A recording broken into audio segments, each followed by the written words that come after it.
Angela Wolf here, fashion designer and online instructor. And in the last episode, we made these cute pants. I mentioned, what about adding pockets? So let me show you how to do that. So what we're gonna design and sew is a pair of pockets, and this even has a little trim on it to give it a little added something.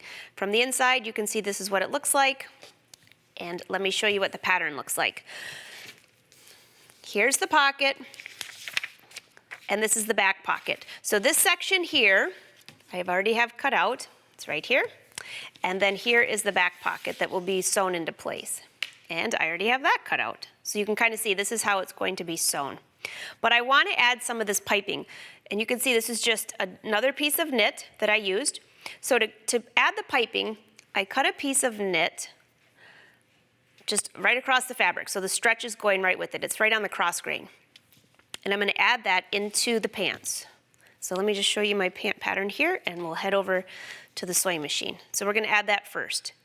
All right, I'm going to sew this, and you can also use a serger, whatever you have, but I like to baste it in first to make sure that I put it in right. There's nothing worse than ripping out serging stitches. Okay, so I'm just going to lay my pocket up here and switch to a basting stitch with a stitch length of 5.0. There's really no need to use pins on this.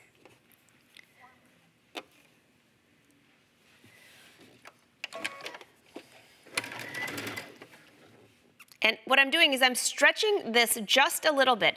So you've seen me use stay tape and interfacing and things like that to stabilize your pocket curve. Well, I'm using this binding, basically. It's fabric, but it's binding to hold it in place so it doesn't stretch out.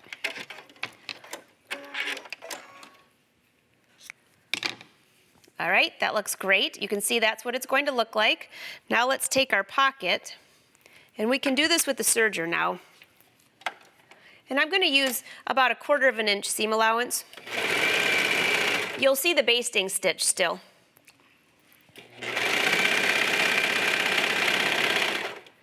And around the curve.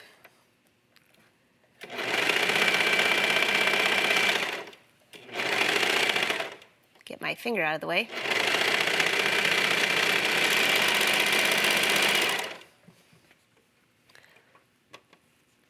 So that is the front of the pocket. The next thing I want to do is I'm just going to flip this to the back side. And this is my pocket. Now, I will usually lay this down, maybe give it a little pressing, but for now I'm just going to sew it so you can see what this ends up looking like. Pocket is right sides together, and I'm going to stitch all the way around this edge here. Nothing on that side.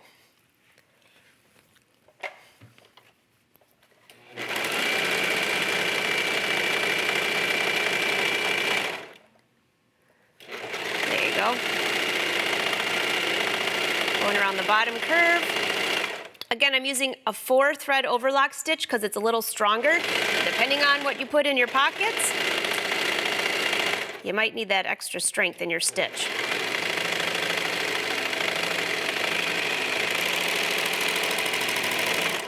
All right, I'm going to go up here and press.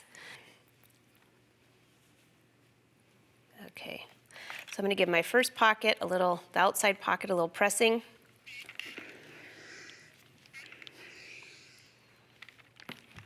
And let's flip it this way.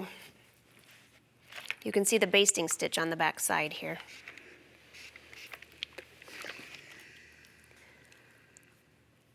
And let's press this into place.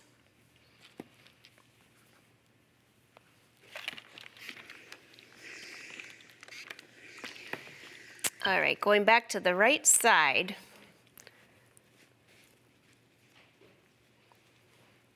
Line up the edges of your fabric so that pocket will be secured right here on the side. I'm just going to put a couple pins right here.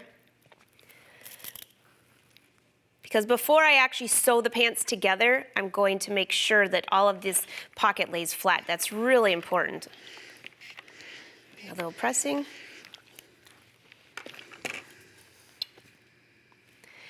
And that lays flat here and up here. I'm also going to pin this into place.